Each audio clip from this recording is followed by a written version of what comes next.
बिस्मिल्लाहिर्रहमानिर्रहीम। अस्सलाम वालेकुम नाज़रीन, आप यूट्यूब चैनल देख रहे हैं। मैं इमरान खान हूँ। शाहिद अफरीदी के हवाले से खबरें गर्दिश कर रही हैं। बताता हूँ, राना सनाउल्लाह साहब ने एक स्टेटमेंट दिया जानबूझकर। ऐसा ही एक स्टेटमेंट उन्होंने 1 साल पहले दिया था। इसके पीछे क्या गेम है ये भी मैं आपको बताता हूँ।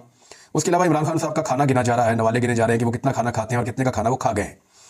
और कुछ चीज़ें हैं मैं आपके सामने रखता हूँ, लेकिन सबसे पहले शाहिद अफरीदी साहब वाला मामला, क्योंकि बहुत ज़्यादा सोशल मीडिया पर ये उठा हुआ है। देखिए, शाहिद अफरीदी पाकिस्तान की कौमी टीम के खिलाड़ी रहे हैं और पाकिस्तान की कौम ने उनको सर पे आंखों पे बिठाया है। ये उन खिलाड़ियों में से है जिनको बहुत प्यार मिला। पाकिस्तान के अंदर जिन लोगों ने क्रिकेट खेली उनमें जिनको बहुत ज़्यादा प्यार मिला उनमें शाहिद अफरीदी हैं। वो एक कौमी हीरो के तौर पे पहचाने जाते हैं। और बहुत सारे ऐसे प्लेयर्स हैं जो इस लेवल के हीरोज़ हैं। जैसे अगर आप देखें, जावेद मियां साहब शानदार हीरो पाकिस्तान क्रिकेट के रहे हैं। उनके फैंस की तादाद बहुत बड़ी है। Shoaib Akhtar no match. यानी शाहिद अफरीदी को तो पाकिस्तान के अंदर लोग पसंद करते हैं, दुनिया में शायद कहीं और करते होंगे, लेकिन शोएब अख्तर पूरी दुनिया के अंदर कोई उनके जैसा और दूसरा नहीं है। अब तक तो बिल्कुल नहीं है। यानी इंडिया के अंदर सेम फॉलोइंग है उनकी, ऑस्ट्रेलिया के अंदर है, इंग्लैंड के अंदर है, वेस्ट इंडीज़ के अंदर है। पूरी दुनिया में शोएब अख्तर को एक जैसा पसंद किया जाता है। सिर्फ पाकिस्तान के अंदर उनकी फैन फॉलोइंग नहीं है, बहुत बड़े प्लेयर हैं। वसीम अकरम आलमी सतह के प्लेयर हैं, जादूगर बॉलर है। कोई उनका मुकाबला आज तक नहीं कर सका। दुनिया ये जानती है कि उनसे सिर्फ सीखा जा सकता है। वसीम अकरम इतना बड़ा क्रिकेट का दिमाग। वकार यूनुस बहुत बड़ा नाम, आकिब जावेद, कामरान अकमल है, सईद अजमल है, अब्दुल कादिर हैं, सईद अनवर हैं, आमिर सुहेल हैं, बासित अली हैं, मोहम्मद जाहिद हैं, राशिद लतीफ़ साहब हैं, बहुत बड़ा नाम है। इस तरह बहुत बड़े बड़े नाम हैं, मिसबाहुल हक है और बेशुमार नाम मैं लेता चला जाऊंगा, आप सुनते चले जाएंगे। बहुत सारे हीरोज हैं पाकिस्तान में और उनमें से एक हीरो शाहिद अफरीदी भी है। अब ये जो हीरोज हैं ये कोशिश ये करते हैं हमेशा कि अपने नाम को बचाएं। ये हमेशा कोशिश करते हैं कि अवाम की दिल आजारी से गुरेज करें और ऐसी कोई हरकत ना करें जिससे लोगों का दिल दुखे, क्योंकि लोगों के इनके साथ जज्बात जुड़े हुए होते हैं। शाहिद अफरीदी कंटिन्यूसली लोगों की एक रेड लाइन बार बार क्रॉस कर जाते हैं। यानी शाहिद अफरीदी ने शहबाज शरीफ को पसंद किया सियासी तौर पे। बहुत सारे और क्रिकेटर्स हो सकते हैं, बहुत सारे और हॉकी के प्लेयर्स हो सकते हैं, स्क्वाश के प्लेयर्स हो सकते हैं, कबड्डी और बॉक्सिंग के प्लेयर हो सकते हैं, वो शहबाज शरीफ को पसंद कर सकते हैं, इसमें कोई प्रॉब्लम नहीं है। तो शाहिद अफरीदी ने भी पसंद किया। लेकिन नॉर्मली लोग जो है वो इन चीज़ों से अपने आप को दूर रखते हैं। छोटे छोटे लालच के लिए, छोटे छोटे ओहदे के लिए वो अपना जो हीरो का स्टेटस है उसको गंवाना नहीं चाहते। शाहिद अफरीदी ने अपना बहुत कीमती असासा, जो हीरो का एक स्टेटस है जिसको वो सारी उम्र अपने साथ कैरी कर सकते हैं, उस स्टेटस को दांव पर लगा दिया छोटे छोटे ओहदों के लिए, ऐसा लगता है। यानी शहबाज शरीफ की तारीफें करने की कोई और वजह तो समझ आती नहीं है। यानी पूरी दुनिया ये मानती है, पाकिस्तान के शहरी ये मानते हैं, पाकिस्तान के इदारे ये मानते हैं, सबको पता है कि शहबाज शरीफ साहब की काबिलियत जो है वो ये है कि उन्होंने अच्छे खासे चलते हुए मुल्क का बेड़ा गर्क कर दिया था। इकोनॉमी का भी, महंगाई के मामलात में भी, लॉ एंड ऑर्डर के मामलात में भी, और हर चीज के अंदर पाकिस्तान को नीचे लेकर गए शहबाज शरीफ साहब। अब सबको पता है कि वो किस नौयत के एडमिनिस्ट्रेटर हैं और उनकी काबिलियत क्या है। उंगली पकड़ के तो उनको चलाना पड़ता है। तो ऐसे आदमी की अगर तारीफें कर रहे होंगे शाहिद अफरीदी साहब और खुलखुला के कर रहे होंगे तो लोगों की दिलादारी होती है, लेकिन लोगों ने बर्दाश्त किया। यानी जिन लोगों ने मुल्क को लूटा उनकी तारीफें जब की शाहिद अफरीदी साहब ने, तो लोगों ने बर्दाश्त किया। जिन लोगों ने लोगों के मैंडेट को चोरी किया, ये पूरी दुनिया जानती है कि कैसे ये हुकूमत बनी है फॉर्म 47 के ऊपर, और बनने के बाद सीरियस भी हो गए। तो शाहिद अफरीदी जो है उन्होंने इनको तारीफें करना शुरू की, इनकी मुबारकबादें देना शुरू की, इनको जो है वो उठाना शुरू किया, तो उस पर लोगों ने सब्र किया और बर्दाश्त किया। लेकिन जब पाकिस्तान के सबसे मकबूल लीडर को, जिसका हक छीना गया, जिसको दबाया गया, जिसको जेल में डाला गया, जिस पे 200 मुकदमात बनाए गए, जिसको गोलियां भी मारी गई, यानी जब इमरान खान को गोलियां लगी तो शाहिद अफरीदी की कोई मजम्मत में नजर नहीं आई उस वक्त एज सच। यानी जिस तरह वो निकल निकल के बोलते हैं उस वक्त हमने नहीं देखा कि शाहिद अफरीदी निकल निकल के बोल रहे हों या शाहिद अफरीदी बड़े अग्रेसिवली सामने आ रहे हों, और कुछ लोग आए भी, लेकिन इस मामले में शाहिद अफरीदी को चुप लग गई थी। इमरान खान के ऊपर मुकदमात हुए तो शाहिद अफरीदी को चुप लग गई थी। इमरान खान साहब के साथ जो उनके घर के ऊपर अटैक हुआ उस पर शाहिद अफरीदी को चुप लग गई थी। तो बहुत सारी चीजों पर शाहिद अफरीदी साहब नहीं बोले, लेकिन जब जब शहबाज शरीफ का मामला आता है वो बोलते हैं। अब जब उन्होंने इमरान खान की मुखालफत की और खुल के बयान दागना शुरू किए, इमरान खान साहब की सियासत पर तनकीद की, तो फिर लोगों की बर्दाश्त जवाब दी गई और उसके बाद शाहिद अफरीदी साहब के ऊपर तनकीद का एक सिलसिला शुरू हुआ। देखिए, शाहिद अफरीदी वो प्लेयर है जिनकी शॉट सिलेक्शन के बारे में तमाम ही जितने भी कमेंटेटर्स होते थे आलमी सतह पे, वो कहते थे पुअर शॉट सिलेक्शन है शाहिद अफरीदी की। यानी गलत मौके पे गलत शॉट मार के आउट हो जाते हैं और हमेशा ऐसा करते हैं। बहुत ज्यादा डक पे आउट हुए, बहुत ज्यादा जीरो पे बार बार आउट हुए। पाकिस्तान टीम को कई मरतबा जरूरत थी, उन्होंने मैच जितवाए भी, जो बड़े यादगार, इंडिया से एक बड़ा अच्छा मैच जितवाया था शाहिद अफरीदी ने। तो ऐसा मैच जितवाने पे तो 7 खून माफ होने चाहिए, लेकिन उसी शाहिद अफरीदी ने बहुत सारे मैच आपको हरवाए भी, और सिर्फ जो है वो एक गलत शॉट खेलते हुए। तो यहां शाहिद अफरीदी गलत शॉट खेल गए। यानी उनको अपना जो हीरोगिरी का स्टेटस है, जो उनका हीरो का एक स्टेटस है, वो उसको रखना चाहिए था और ऐसी चीजों से गुरेज करना चाहिए था जिससे पब्लिक का दिल दुखे। यानी शाहिद अफरीदी को आप कभी नहीं देखेंगे कि वो कभी जुल्म के खिलाफ बोले, कभी जबर के खिलाफ बोले, या शाहिद अफरीदी को कभी आप देखेंगे वो ऐसी चीजों के खिलाफ बोले कि जहां पे लोगों के साथ ज्यादती हो रही, कभी नहीं बोलेंगे। वो जब बोलेंगे शहबाज शरीफ के हक में बोलेंगे, पीडीएम के हक में बोलेंगे और इमरान खान के खिलाफ बोलेंगे। अब पता नहीं कैसे वो मजबूर हो जाते हैं सारा कुछ करने पे। एक मजबूत शख्सियत होनी चाहिए। अगर कोई शख्स कौमी हीरो है और लोग उसको पसंद करते हैं तो उसको हौसला करना चाहिए और जो ठीक बात है वो उसको कहनी चाहिए। और अगर वो ऐसा नहीं करेंगे तो जो उनके साथ हो रहा है उनको बर्दाश्त करना पड़ेगा। पाकिस्तान की आवाम है भाई, आम आदमी है पाकिस्तान का, वो अपना मौक़िफ़ देने से डरता नहीं है। तो मुझे सुनने में जरा थोड़ा सा अजीब लगता है, देखने में भी मेरे दिल मेरा बुरा होता है जब शाहिद अफरीदी जैसे आदमी को, जिसको कौम ने हीरो करार दिया हो, उनको ऐसी तनकीद का सामना करना पड़ता है जो उनके अपने किए धड़े के नतीजे में उनके सामने आ जाती है। राना सनाउल्लाह का स्टेटमेंट, राणा सनाउल्लाह ने पहले भी एक स्टेटमेंट दिया था, अब दोबारा स्टेटमेंट दिया है। राणा सनाउल्लाह का ये कहना है कि इमरान खान साहब अगर आ गए या वो बच गए तो हम नहीं बचेंगे, वो किसी को नहीं छोड़ेंगे, वो ये कर देंगे, वो कर देंगे। वो ऐसी खौफनाक पिक्चर ड्रॉ करते हैं, ये उन्होंने एक साल पहले भी किया था। यही स्टेटमेंट इमरान खान ने दोबारा दिया कि इमरान खान या तो रहेगा या हम रहेंगे। और जिस तरह उन्होंने स्टेटमेंट दिया है उसमें दिखाई ये देता है कि अगले 6 माह में इमरान खान को एलिमिनेट करना, यानी खुदा ना खास्ता उनकी जान को खतरा हो सकता है। ये राणा सनाउल्लाह साहब के स्टेटमेंट का लुबे लुबाब है। एक्चुअली वो कहना क्या चाहते हैं, जरा इस पे आप गौर कीजिए। 5 नुक्ते हैं उनके स्टेटमेंट में से जो निकलते हैं। नंबर 1, राणा सनाउल्लाह उन तमाम लोगों को डराना चाहते हैं जिन्होंने इमरान खान साहब के साथ बुरा किया है कि बच जाओ, अगर ये बंदा बच गया तो ये तुम्हें नहीं छोड़ेगा। एक तो ये वो तासुर कायम करना चाहते हैं। दूसरा, वो इससे ये टारगेट अचीव करना चाहते हैं कि इमरान खान साहब को एक फाशिस्ट रहनुमा साबित करने की कोशिश की जाए ताकि आलमी सतह के ऊपर भी उनका इमेज खराब हो।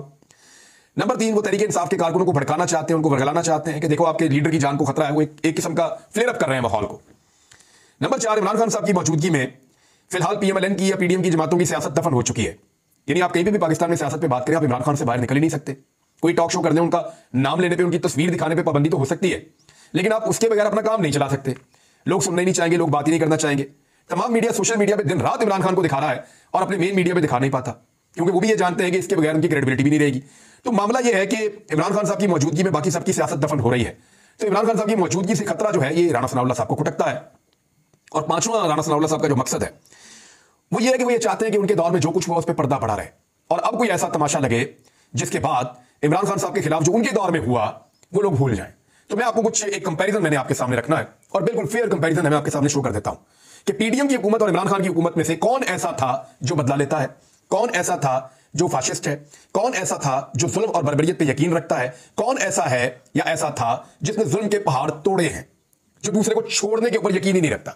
यानी जितने एलिगेशंस राणा सनाउल्लाह साहब इमरान खान साहब पे लगा रहे हैं, इन पे पूरा कौन उतरता है, पीडीएम की हुकूमत या इमरान खान? तो मैं कुछ चीजें आपको बता देता हूं। इमरान खान के दौर में लॉन्ग मार्च की इजाजत दी गई, पीडीएम के दौर में लॉन्ग मार्च से मना कर दिया गया। नंबर 2, इमरान खान के दौर में पूरे इस्लामाबाद को कंटेनर्स के साथ कभी नहीं भरा गया, लेकिन हमने देखा कि पीडीएम के दौर में इस्लामाबाद में कंटेनर्स का एक जंगला था, हर तरफ कंटेनर्स ही कंटेनर्स थे। नंबर 3, इमरान खान के दौर में सूबों के दरमियान रास्ते बंद नहीं किए गए, लेकिन पीडीएम के दौर में सूबों के दरमियान रास्ते बंद कर दिए गए और एक सूबे से आने वाले एहतजाज को वहीं पर रोकने की पूरी कोशिश की गई। नंबर 4, इमरान खान के दौर में इस्लामाबाद में धरने की इजाजत दी गई। फजलुर रहमान साहब आए, लॉन्ग मार्च लेकर आए, मरियम नवाज साहब आई, उनके साथ हमजा शहबाज थे, बाकी लोग भी थे, महंगाई के बयानिए के साथ आ रहे थे, बिलावल भुट्टो जरदारी भी आए ट्रेन के ऊपर मार्च निकालते निकालते। ये सारे इस्लामाबाद पहुंचे, इन्होंने आकर धरना दिया, इमरान खान साहब ने इजाजत दी। लेकिन इमरान खान साहब को इस्लामाबाद में धरने की इजाजत पीडीएम के दौरे हुकूमत में नहीं दी गई। सियासी कारकुनों को जो गिरफ्तार किया गया इमरान खान साहब के दौर में, कुछ स्पेसिफिक केस के ऊपर गिरफ्तार किया गया। ऐसा नहीं हुआ कि लोग बाहर निकले और दफा 144 लगा के 500 बंदे आज उठा लिए, 200 बंदे कल उठा लिए, दहशतगर्दी के इतने मुकदमे कर दिए, ऐसा नहीं हुआ। लेकिन हमने देखा कि पीडीएम के दौरे हुकूमत में हजारों सियासी कारकुनों पर क्रैकडाउन किया गया और उन्हें गिरफ्तार किया गया। लगभग 20,000 कारकुन गिरफ्तार हुए। इमरान खान ने ऐसा कोई बदला पीएमएलएन के, पीपल्स पार्टी के, फजलुर रहमान के कारकुनों से नहीं लिया। मैं सियासी जमातों की बात कर रहा हूं। और दूसरी जो है, हाँ, तहरीक लब्बैक के मामले के ऊपर एक एक्सेप्शन मौजूद है, लेकिन सियासी जमातों के मामले में इमरान खान साहब ने सियासी कारकुनों से बदला नहीं लिया और इतने बड़े पैमाने पर कभी गिरफ्तारियां नहीं हुई। बल्कि अगर आप परसेंटेज में देखें तो 5% भी नहीं बनती गिरफ्तारियां जो इमरान खान साहब के दौरे हुकूमत में हुई, जितनी गिरफ्तारियां पीडीएम ने अपने दौरे हुकूमत में कारकुनों की हैं। घरों के अंदर कम से कम कारकुनों को अमान हासिल था इमरान खान के दौर में, लेकिन पीडीएम के दौरे हुकूमत में घरों पर छापे मारे गए, चादर और चारदीवारी का तकद्दुस पामाल किया गया। इमरान खान साहब के दौर में कराची के अंदर सिंध हुकूमत के ज़ेरे एहतमाम गिरफ्तार किया गया, मरियम नवाज साहिबा के घर पे छापा मार के वहां से गिरफ्तार किया गया कैप्टन सफदर को, जिस पे बहुत शोर मचाया गया था। फिर फरियाल तारपुर साहिबा को एक जगह से जेल में शिफ्ट किया गया, इसके ऊपर बहुत शोर मचाया गया। लेकिन पीडीएम के दौरे हुकूमत में बहुत बड़ी तादाद में खवातीन को बार बार गिरफ्तार किया गया, उनकी इमलाक को नुकसान पहुंचाया गया, उनकी गाड़ियों को तोड़ा गया, उनके ऊपर टॉर्चर किया गया, उनको सड़कों पर घसीटा भी गया। तो पीडीएम और इमरान खान में यह फर्क तो है।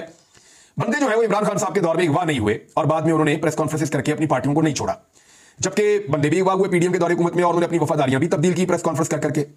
कोई नया मुकदमा पीडीएम की क़यादत के ऊपर इमरान खान साहब बार बार क्लेम करते रहे कि मैंने नहीं बनाया, नवाज शरीफ पर मुकदमा पुराने हैं, शहबाज शरीफ पर मुकदमा पुराने हैं, और ये सारे मुकदमा इनके अपने दौर के बने हुए हैं, जिसका एक हम यादा भुगत रहे हैं चंद एक मुकदमा को छोड़कर।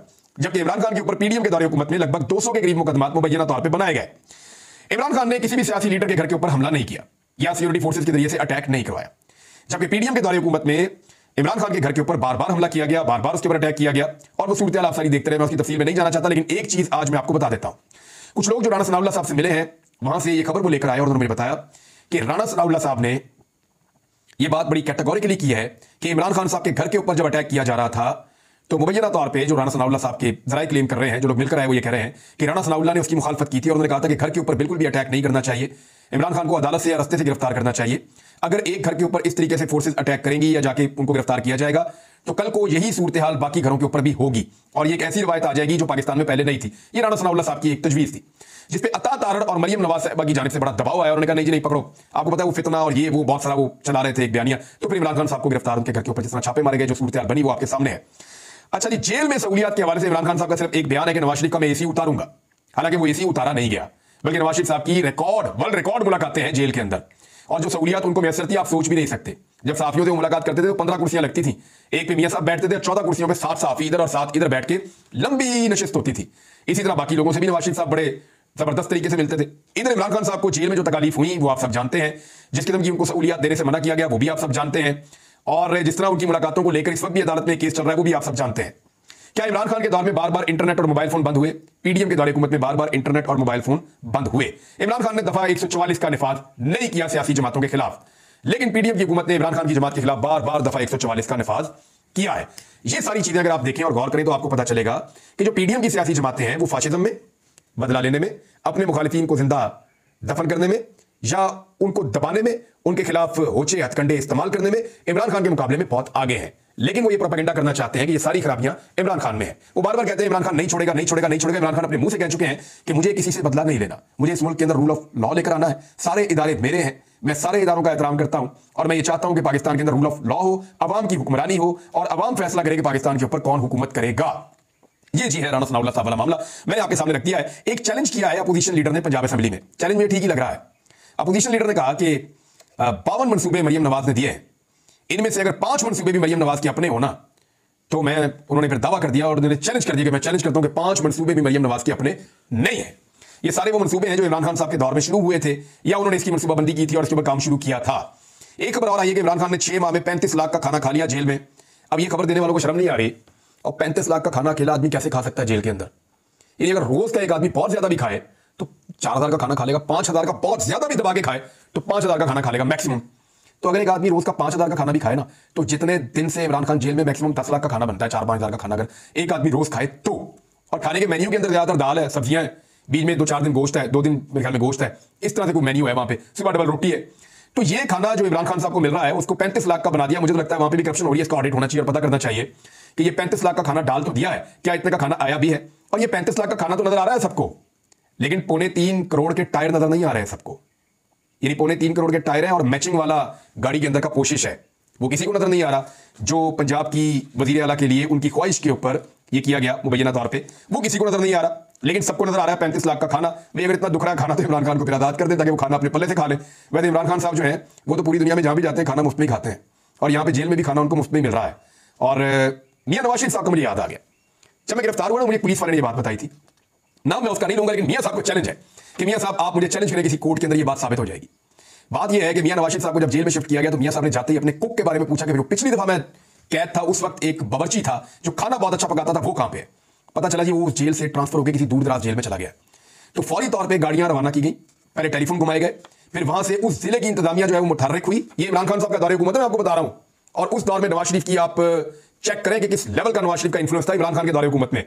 फिर आपको समझ आ जाएगी कि इमरान खान का कितना कंट्रोल था चीजों के ऊपर, या उन्हें समझ आ रही थी या नहीं आ रही थी, जो भी था। लेकिन नवाज शरीफ का जो पसंदीदा कुक था बावर्ची, उसको ढूंढा गया, वहां से गाड़ी फौरी तौर पे रवाना की गई और गाड़ी के अंदर उसको बैठा के रातों रात ट्रांसफर किया गया उसको उस जेल के अंदर जहां पे नवाज शरीफ साहब मौजूद थे, ताकि वहां पहुंचने के बाद वो सुबह मियां नवाज शरीफ साहब के लिए नाश्ता तैयार कर सके। ये तो किसी ने नहीं रिपोर्ट किया, किसी ने नहीं किया, ना नवाज शरीफ की मुलाकातें रिपोर्ट की, ना बाकी चीजें रिपोर्ट की। तो यहां बड़ी मजेदार रिपोर्टिंग हो रही है। इस रिपोर्टिंग को आप इंजॉय करें और इंतजार करें अगले वीलॉग का। आप तक लेते हैं, अपना ख्याल रखिएगा, अपने चैनल का भी। अल्लाह हाफिज।